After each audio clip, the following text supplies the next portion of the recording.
Welcome to The Bounce. I am Bob Lepine. I'm a pastor in Little Rock, Arkansas at Redeemer Community Church and part of the board of directors for the Great Commission Collective. GCC is behind the bounce. We're the ones who want to build strength and resilience in the lives of pastors. Our mission at the Great Commission Collective is to plant churches and strengthen leaders. And you can find out more about us at our website, gccollective.org. We've had a little break here at The Bounce. We took our summer break, and this is the beginning of what we're calling Season 3. And we're kicking it off with what I think is a significant and important conversation for all of us as pastors. We're going to be talking about the phenomenon in our country of dechurching, the number of folks who used to go to church who don't. So a book came out years ago called The Rise of the Nuns that was identifying this, not the nuns as in the Catholic order, but the N-O-N-E-S, those who say when it comes to their religious affiliation, they identify as a nun. They don't have a religious affiliation. A lot of people who used to go to church don't anymore. A lot of people who were brought up going to church don't anymore. What's going on here? Well, Jim Davis and his co-author Michael Graham have unpacked that in a new book called The Great Decurching, where they look at the sociological research and filter it through a theological lens and say, what's happening? What should we be aware of? And as pastors, what can we learn from this? And we have the opportunity to hear from Jim here in the first episode of Season 3 of The Bounce. Jim is a friend. We've known each other for many years. He is a pastor at a church in Orlando. Orlando Grace Church is where he pastors. He's also the host of a podcast that is produced by the Gospel Coalition called As in Heaven. And we should say that there's a link both to the podcast and to the book we're going to be talking about in our show notes. This season on Jim's podcast, they're talking about this book. So you can get an expanded view of the subject by listening to his podcast. And I'd encourage you to do that, to sign up to listen. But let's dive in and meet Jim Davis and hear our conversation about the Great Decurching. Jim, welcome. Thanks for joining us. More than a year ago that you and I were having breakfast together, and you were laying out for me this project that you were involved with, this book you were working on. And I thought it's the issue that every pastor is wondering about, confronting, that we're at some level worried about. And I'm glad that the book is out now and you're offering the insights that you've gained from the research that you've done. The thesis of the book that, as you say, you're starting to either prove or disprove is that we are currently in the middle of the largest and fastest religious shift in the history of our country. And the research says that's true, right? It has been proven. Ryan Burge and Paul Jupe are the sociologists we hired to do the most comprehensive nationwide study on dechurching ever done. And we have empirically proven that we are in the largest and fastest religious shift in the history of our country. Which should cause all of us to look around and go, wait a sec, if the foundations are shaken, which it feels like they are, what is going on? Is this God's judgment? Is it the end of an era? I mean, all of us know the gates of hell will not prevail against the church. The church is going to survive, but are we about to see a very different religious climate in America for forever, or at least for the foreseeable future? And do you think that what we're seeing is something that is, I don't want to say irreversible, but something that is going to continue for an extended period of time in our country? There's so many layers to that question. I mean, it's a complex shift, and you're right. We want to start with the caveats. We know things from the Bible. We know how the story is going to end, that there would be weeds in the wheat. There would be those that look like they're in the kingdom, but they are not. So, we know that someone's going to believe by the regenerative power of the Holy Spirit. So we have all these caveats, and those who are truly Christians will remain. What does the future look like? We know that most likely children of dechurched people are unchurched people. And this is one of the crazy things we found out. A lot of the dechurched people are surprisingly orthodox. If you take your average dechurched evangelical, their orthodoxy scores are higher than the average churchgoer right now. So they still affirm historic biblical orthodoxy. Very much so, especially when you get into like what we call mainstream dechurched evangelical. 100% of those people are willing to return. And so it's very complex. We've I'm getting ahead of myself, but so it's complex for a lot of those reasons. So what does the future hold? I don't know. I mean, if dechurching at this level cannot continue just because there won't be enough people to dechurch anymore. So we wanted to understand why people are leaving, where they're going, and what it would take to bring them back. And we, again, one of the most surprising and hopeful pieces of our research was how many people are willing to come back. Now, there are other people who are done. They are just done. So our hope is that we can, through this research, again, it all started from our local church, but we want to get better at equipping our people to understanding the people they're ministering to. And when you say it started from your local church, you cite Orlando, which is where you are, as looking more like New York City now than the Bible Belt it looked like it was going to be 25 years ago. Have you seen it on a personal level in the church that you pastor, where there are people who are just saying, I'm done with this, and walking away, not just from your church, but from any church? Absolutely. I mean, we noticed anecdotally, the main type of person that we encountered in Orlando was someone who used to go to church and no longer does. And then there was the Barna 2017 report that stated the Orlando area as the 6th most dechurched city in the world. And so we started to really pay attention to that and wonder what it looks like to be faithful to understanding our context and ministering in that context. And so we started looking at it, and it started with the podcast that we have, As in Heaven, and it turned into a book.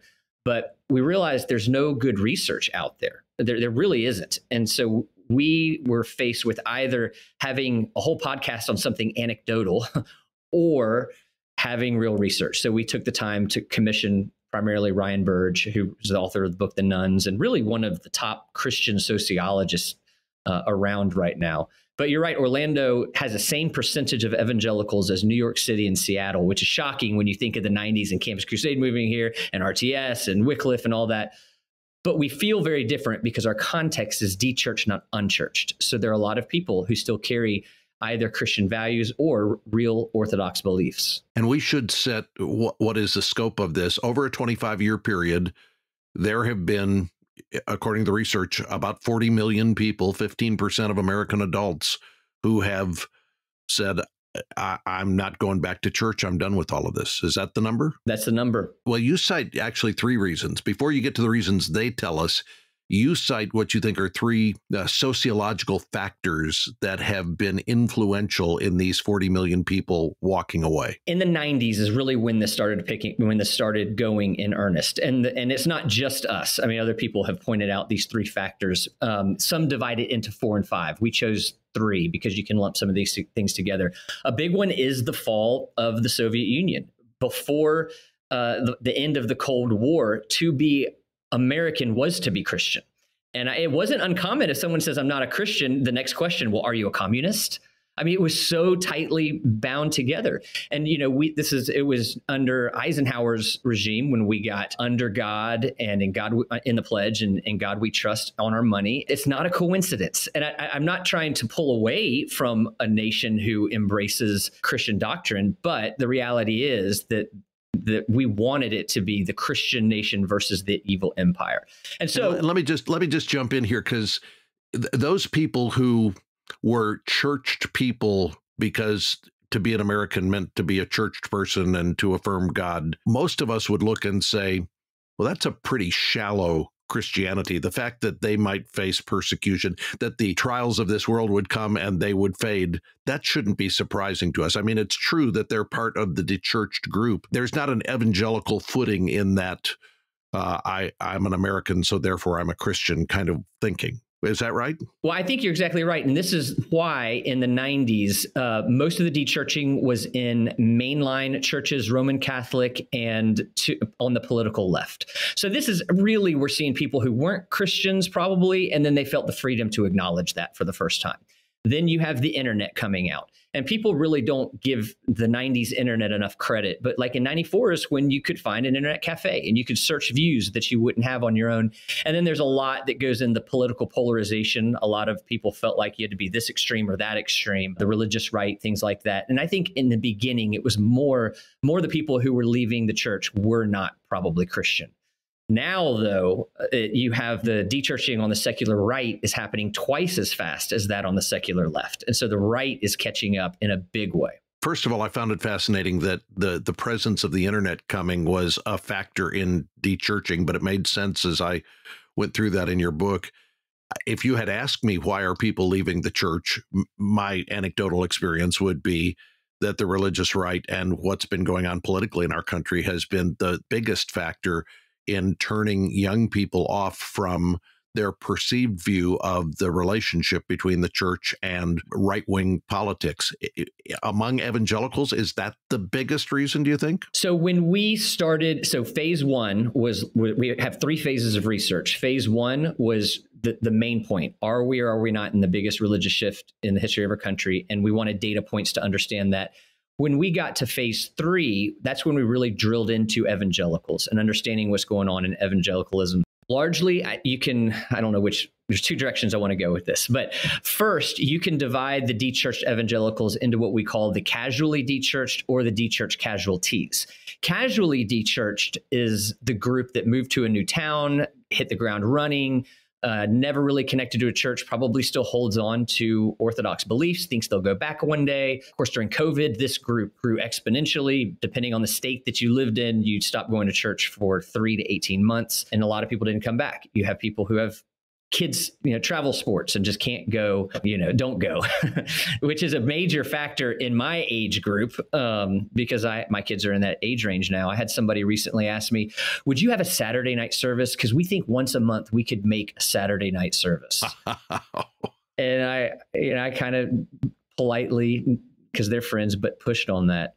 So that's the casualty. And then you have the casualties, dechurched casualties, and they have a real pain point. And it could be politics, it could be sexual ethic, it could be hypocrisy in the church, abuse in the church. And so we flesh out those different off-ramps. The one group we would say maybe taking a prolonged unhealthy break from church. The other group has, there's a rock of offense, whatever it is, and they have said, I can't be a part of this anymore.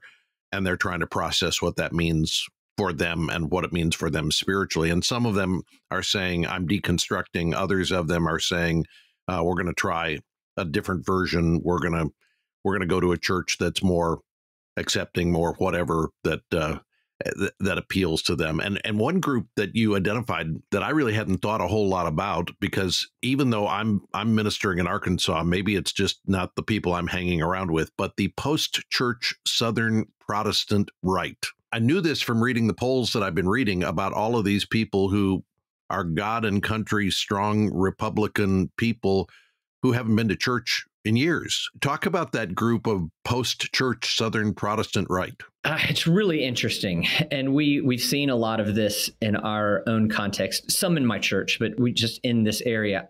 I think we want to worship something.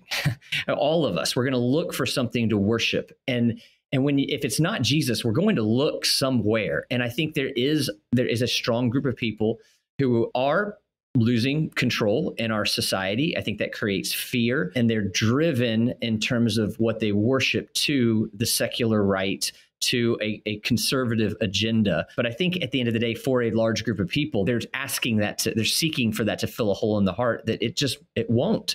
And we know the end of the story, and the end of the story doesn't talk about the United States of America. Now, I want the U.S. to work. I want my kids and grandkids to grow up in a safe place where they can live, in Paul's words, godly, quiet lives, that the gospel will flourish. So I want those things. I'm not trying to invite distress and disruption into our society, but I think the Christian needs to realize our hope is not in politics. Our hope is in Jesus.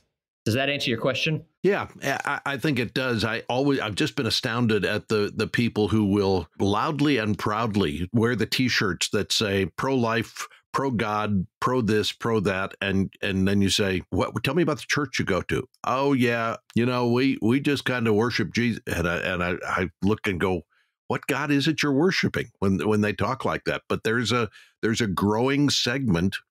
In fact, it's one of the interesting things when you get into political research, that when the newspapers talk about the evangelical support for Donald Trump, for example, we often find the evangelical support is non-church going evangelicals, which has not been a category for me for a long time. Well, and I can't remember, Brian Burge had some research on the way they define evangelical includes like Muslims.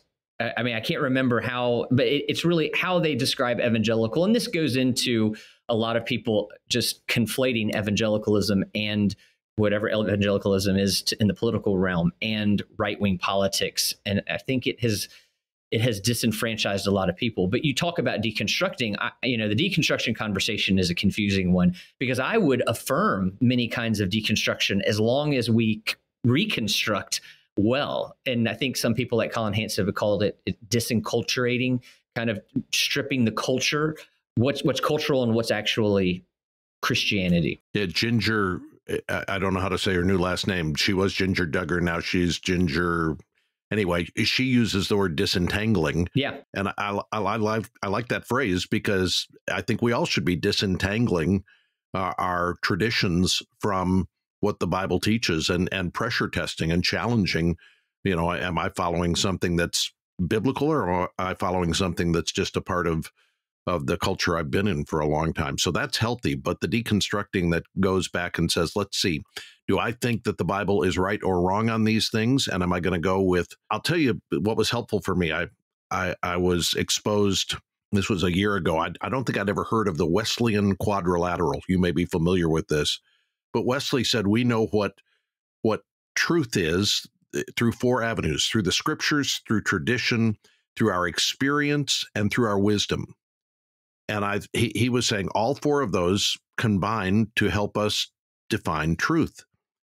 And what we as evangelicals would say is there's a hierarchy to that the scriptures are the ultimate source of truth, and all those other things have to fall under the umbrella of the scriptures. What I see happening among a lot of deconstructors or dechurched people is they're saying, I'm going to put my experience and my wisdom ahead of the scriptures and tradition. And if they don't line up, I'm going with my experience or what I emotionally process rather than what the scriptures teach. It's not that they'll toss out the scriptures, but they're going to look for the scriptures to align with their own thinking rather than looking to realign their thinking according to the scriptures. Well, I think you're exactly right. And I actually have heard of the Wesleyan quadrilateral from you. Quadrilateral, yeah. Yeah, I heard of it from you. You're the one who introduced me to it. But I think I don't have good research behind what I'm about to say, but I feel like in the 20th century, there was a lot of emphasis on what's true. You have a lot of people who did great work. Josh McDowell, Lee Strobel, Ravi did his thing. And so it was what's true. And what wasn't as talked about is it good and beautiful? So I think the pendulum kind of has gone to the other extreme, where people are seeking good and beautiful experientially and letting go of the truth when the gospel is true, good, and beautiful. Yeah. And Jesus was full of grace and truth. And we tended to lean more on the let's be full of truth and let's not worry about the grace. And when you do that, things get out of hand. We didn't establish this. I think we should. What you're defining as a dechurched person is somebody who used to go to church at least once a month and now goes to church once a year or less, right? Less than once a year, yes. Okay. So that's the group of people we're talking about. And the implications for this, you guys in the book, and we should say you co-wrote this with your colleague, Michael Graham, and of course, Ryan Burge helped with the research on this. So this is a collaborative work. But you say the implications of dechurching affect us in three ways. And I want to go through each of these individually. First, it affects us on a relational level, how we relate to one another. Explain what you mean by that. Well, in the sociological world, I could go again a few different directions. In the sociological world, there's these old terms: belief, belong, and behave. And what we're seeing, especially in dechurched evangelicals, is the belief and behave is actually still there. It's the belonging that they're not taking advantage of in the local body, and they're feeling it. All of the reasons, if you ask these people why they would go back to church, it falls in the belong area. If my friends invited me, if there's a good pastor, if I could find a good community, that they feel that belonging, which shows us, even in our spread out suburban world, God has given us in the local church a body that we need, and we will miss, and we will feel the effects in one way or another, us and our children, from not being in it. But we also go the route of really emphasizing relational wisdom in the way that we interact with both the people in the church and outside of the church. And so flesh that out a lot as well. Dechurching, as you've experienced as a pastor, I've experienced as a pastor. In fact, you say in the book, you don't know anybody anecdotally over the age of 50 who does not have a son or a daughter who used to go to church, who doesn't go to church. So the relational dynamic of dechurching is disrupting families. It's disrupting former friends who are no longer friends. I don't follow you on Facebook anymore. I can't talk to you anymore. It is deepening the divide, that the political divide that exists. It's deepening the cultural divide in our country, isn't it? It is. And I think it hit me. There were a few points in the beginnings of this research when I realized how important this is. And one of them, I gave about a 12-minute talk on dechurching at a fundraising weekend event for a largish ministry. And I opened up for a pastor that all your listeners would know. And so I gave a little talk, and then this pastor gave a great talk. And then afterwards, I noticed I had a line of people waiting to talk to me, and they were handing me their cards, and they were offering any help they could in our research. And I look over and I saw this really well-known pastor getting coffee by himself. And it just, well, this is weird. And I just thought for a minute, and it hit me. Every one of these people were talking about their son, their daughter, their grandchild. And so we're talking about people's family, people who we love, who have chosen to not go to church anymore. And in some case, forego the faith altogether, depending on the person. So this is a real issue. And let's be honest, I have 4 kids. It may be an issue I walk through. I'm just, because I did the research doesn't mean I'm secure from this happening. So it's something I'm passionate about for my own family, my own church, and then just all the people who experience that type of heartache. And it is heartache on a pastoral level. I have to remind the parents I know who are going through this that the story is not over yet, and that prodigal sons do find themselves waking up at some point if they belong to the Lord. And so our hope is in that, and we continue to pray. And I like Jim Burns. He wrote a book on relating to your adult children, and the subtitle was "Keep the Welcome Mat Out and Keep Your Mouth Shut." And I think there's a lot of wisdom in all of that. There's also an impact on what this means for churches, what it means for us religiously as a nation, and it has economic impact. It has church planning impact. Talk about that. Well, let me start. You opened a door that I do want to talk about with churches. We did see, and we experienced this anecdotally, that when churches go to one or two extremes, either, we flesh out missional and confessional in the book, but when you could go to one extreme, so you quoted the Duggar docuseries earlier. I mean, so that would be one extreme, but you have lots of churches on that side that aren't as extreme, but it's kind of the, how high can we build our walls so that sin doesn't get into our community? That has negative effects, and you see people revolting from that. But on the other side, you have no walls, and you have, we didn't coin this term, but Coldplay in a TED Talk, and there's not a lot of engaging the world. It's just trying to bring the world in. And then, we make it when you can, and there's not a lot of discipleship. And you do see, we do see higher spikes of the next generation not continuing on those two extremes. And the impact for those of us who are pastoring the average church, and the average church is under 250 people. More than 90% of churches in America have a weekly attendance that's less than 250 people. If you start to lose 2 or 3 or 4 families, there's economic impact, there's destabilization to what you're doing, there's discouragement for those pastors. The dechurching may change the religious landscape of our country in terms of the number of churches and the influence of churches in a community. Well, no question. And it goes to the American value of institutions in general. I mean, I've heard you speak at Family Life Weekend Remembers, and you talk about the first, the first institution is the family, and the next is the church. It's not surprising that in a day and age when institutions are not valued, that those two institutions would the devaluing of those would devalue everything else. It destabilizes everything else. In fact, you say in the book, let me quote you here, even if you have no faith whatsoever, a case can be made that the dechurching is impacting you, your community, and your country negatively. More cultural fracturing, more privatization, erosion of institutions, loss of public trust, thinner communities. If we become a less Christian nation, you hear me saying that maybe I should say influenced. The influence of Christianity over our nation has been indisputable. We're starting to see that diminish, and the diminishing of that will affect the kind of culture we have. Well, I mean, so I lived in Europe for 5 years, and you can go to Europe and you can see a little window into the future in some ways. Of course, I have to give the important caveat that a lot of, with Europe having state religions, that we're not on a perfect course to follow them. But in Europe, you see a culture and a society that largely does not value the institution of the church. And you see how it has affected all the very fabric of that society in so many different ways. We believe it is good for a country for Christians to be in that country. So it makes sense. The fewer churches, the fewer Christians, the more any country is going to feel that, whether it's a democratic, communist, whatever, any kind of country is going to feel the effect of fewer Christians in their midst. Or let me also say just fewer Christians, but fewer congregating Christians, because when we come together, we're able to cooperate and pray and do things more significantly, address needs in the society, feed the poor. We can do more together than we can apart.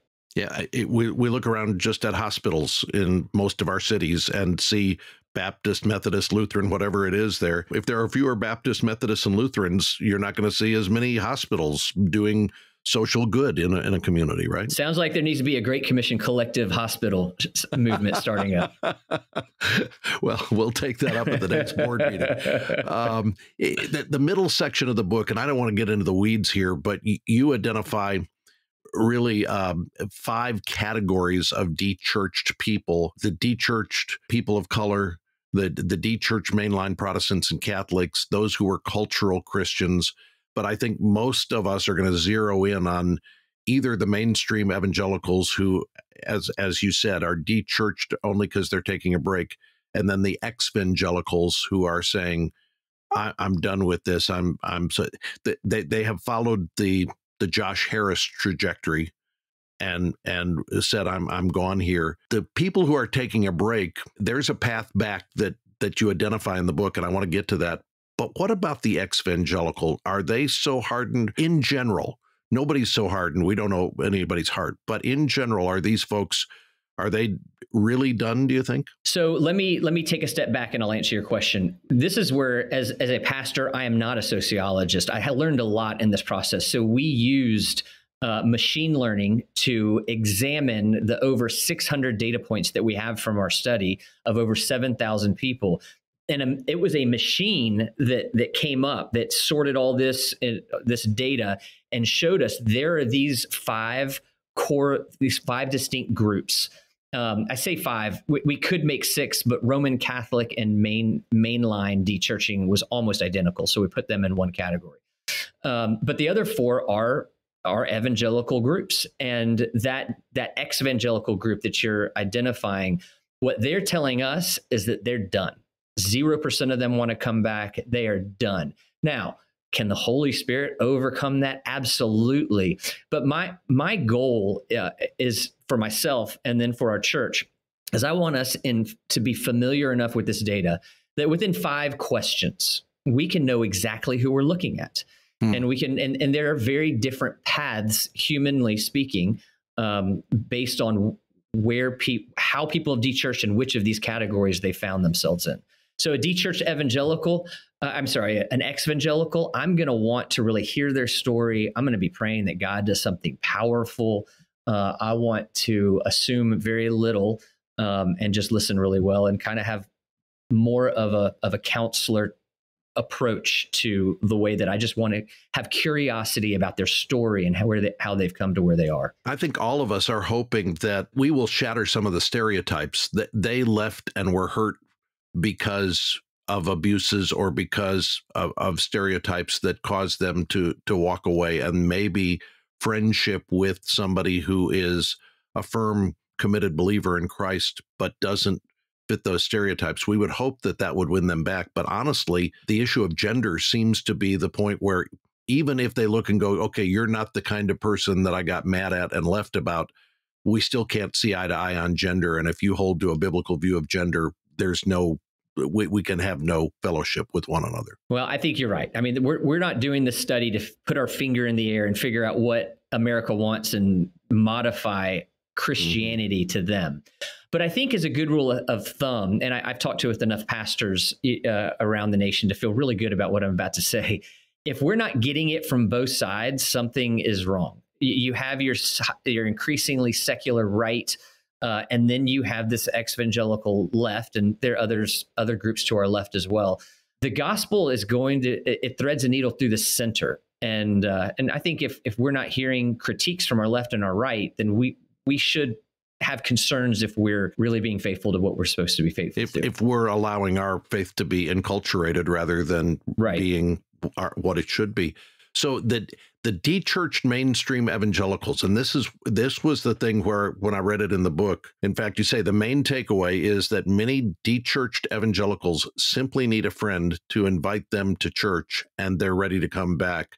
Talk about what happened in Columbia, Missouri at the crossing. Man, this is the craziest part of this to me, and how much this is working. So a lot of the money for the research came from the crossing, people in the crossing over in Columbia, Missouri, an EPC church there. So as a thank you, we gave them some of our initial discoveries and an executive summary. And they saw this low-hanging fruit. So Patrick Miller over there, we've worked closely with him, and they began to, both in person and utilizing some technological resources, online resources, identify this dechurched mainstream evangelical and create a pathway back. And there's a digital pathway that they had. They mobilized some people to just invite their friends. And in like 3 or 4 months, there were hundreds of new people at this church. Now, it's a larger church, so yeah, but it was still hundreds of people. And so I've been doing this in my own life. I'll meet somebody, and if they fall in this category, I'll ask them a few questions and invite them to church. And it's shocking how many of them are showing up and staying. I go to a class at the gym, and the person who was leading our class was moving to a new community. It said, "This is going to be my last time of the class. I'm moving back home." And after class, I said, "Tell me a little bit about where you're moving and all about it." And she said, "Well, I'm some things here. I kind of need a fresh start, so I'm going back home, and I'm going to be here." Well, I went home and looked online to say, are there good churches in her community? Found a couple, and came back to the next class and just said to her, "Look, if you're looking for a fresh start in life, I don't know what your church background is. I don't know if church has been a part of everything, but maybe look at this." She was so grateful and said, "I'm going to do that because, I used to when I was growing up this," but she was wide open to it. Now, I don't know if she ever followed up on that, but I was surprised that she didn't get annoyed or just shut down and go, "Okay, thanks," or "Never mind," or "I'm not interested." We just need to, if we can identify those, I used to go to church, but for some reason I didn't, but I'm not mad at the church, and say, it's been too long. A lot of them will say, "You're right." Well, and one of our takeaways, I actually don't think we put this in the book. We talk about this in the podcast, and we're developing some other resources to this end. But churches that when they know their people, and we generally call this membership, and we know when people are moving, when pastors, elders, friends make the effort to help point them in the right direction to another church in that area, it makes such a big difference because a lot of these people are moving. They have no idea where to start. They make friends at work or in the neighborhood or whatever. That little bit of help makes so much difference. So I would exhort any pastors listening, when someone moves away, do exactly what you just did, and it makes a huge difference in their landing in a church at all, but also a healthy church.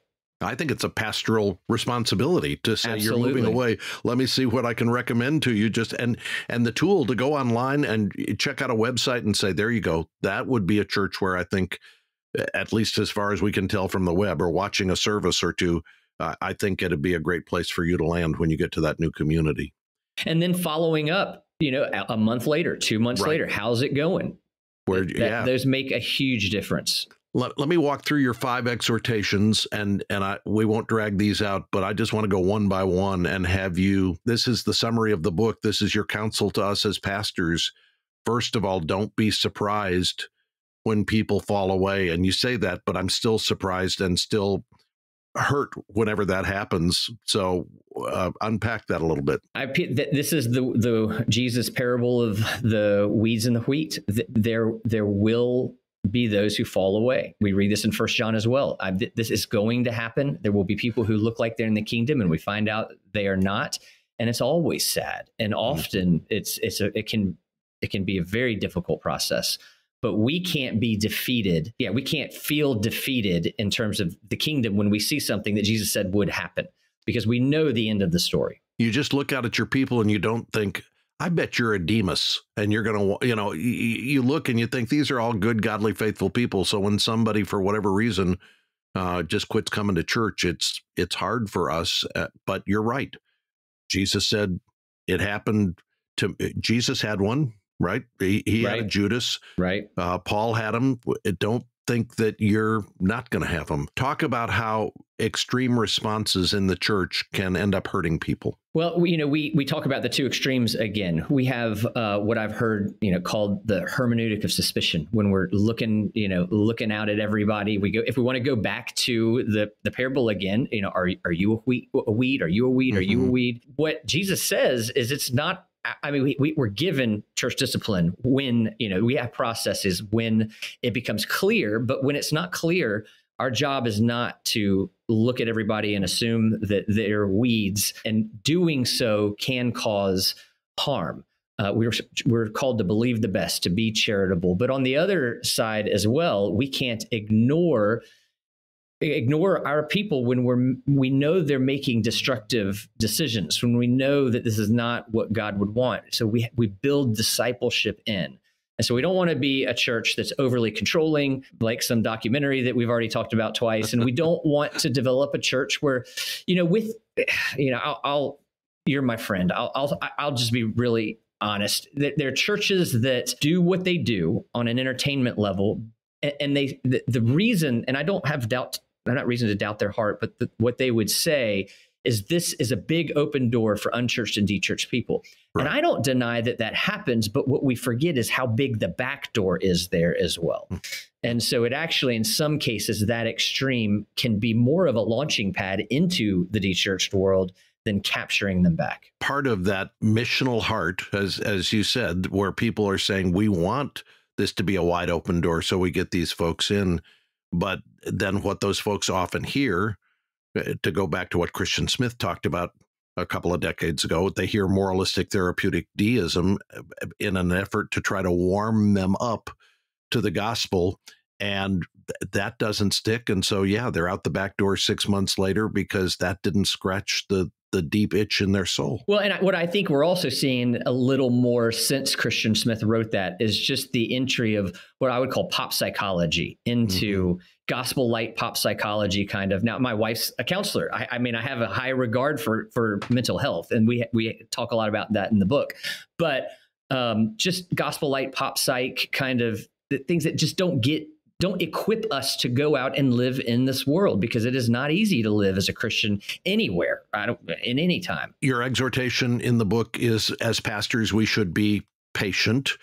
As I said, the story's not over, and we don't know what God is doing. I would like it to speed up a little bit, but we're not in charge of the timetable, are we? We're not. We're patient, and God is here, and He is equipping us. He is calling us, and I believe this is, when all this is over, we're going to look back and say, you were right. I mean, you think about the martyrs in Revelation saying, can we go now? Can we go now?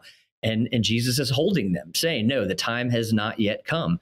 And, for my part, praise God, it wasn't 2,000 years ago, because now I get to be in the kingdom. That's right. God is patient, and we're thankful for that. Shepherd the flock and equip the saints. I mean, the last two exhortations are kind of just keep doing what God has called pastors to do for 2,000 years and be faithful to that and trust the Lord. Amen. I don't want to be overly simplistic here, but there are defensive and offensive sides to pastoring. So some of it is responding to crises and being there for people, doing whatever we can when they need it, whether that's materialistically, physically, spiritually, emotionally. But then there's also an offensive equipping the people proactively to go into this world to be the aroma of Christ for those who have the ability to smell that. And we know to some people we're going to be the stench of death, and that's just the way that it is, Paul tells us.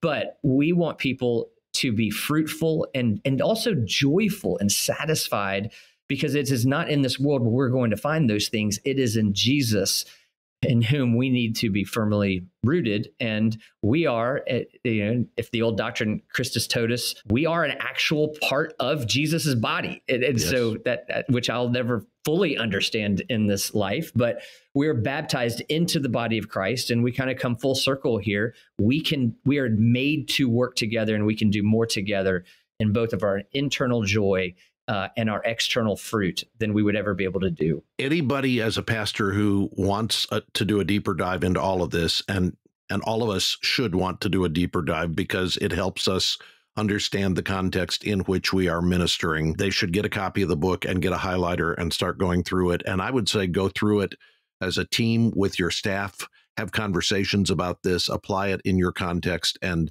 benefit from the massive research that you've done that I found very helpful going through on my own. And then let me also encourage folks to listen to the As in Heaven podcast, where you're going kind of piece by piece by piece through this.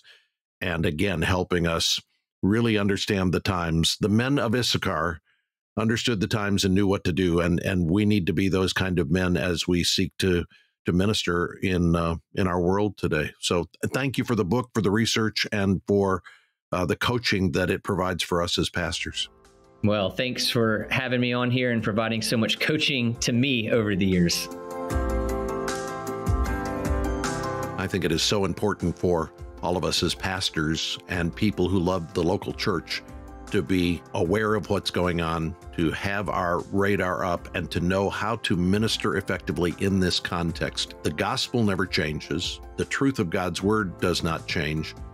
But we need to be missionaries thinking about how we apply the gospel most effectively in the context where God has called us. And that's why a conversation like the one we've had today with Jim Davis, I think, is so important. Again, if you'd like more information about Jim's book, The Great Decurching, there's a link to it in our show notes, along with a link to Jim's church, Orlando Grace Church, and a link to his podcast, which is called As in Heaven. There's always a link to the Great Commission Collective if you'd like to find out more about who we are and what we do, and whether the church you're in fits with our movement and what God is calling us to do. If you think that's the case, if that's something that you'd be interested in exploring, get in touch with us. We'd love to see whether we can partner together in expanding the kingdom by planting churches and strengthening leaders. That's our vision, our mission at the Great Commission Collective. And as always, would you do us the favor of spreading the word about the Bounce? You can like us, you can leave comments. We love hearing from you. Pass along the word about this podcast to your friends and your fellow pastors if you think they'll benefit from these conversations. Next time on The Bounce, we're going to look at how we as pastors need to care for our own soul, our own physical, emotional, spiritual stability in order to be effective in the work that God has called us to do.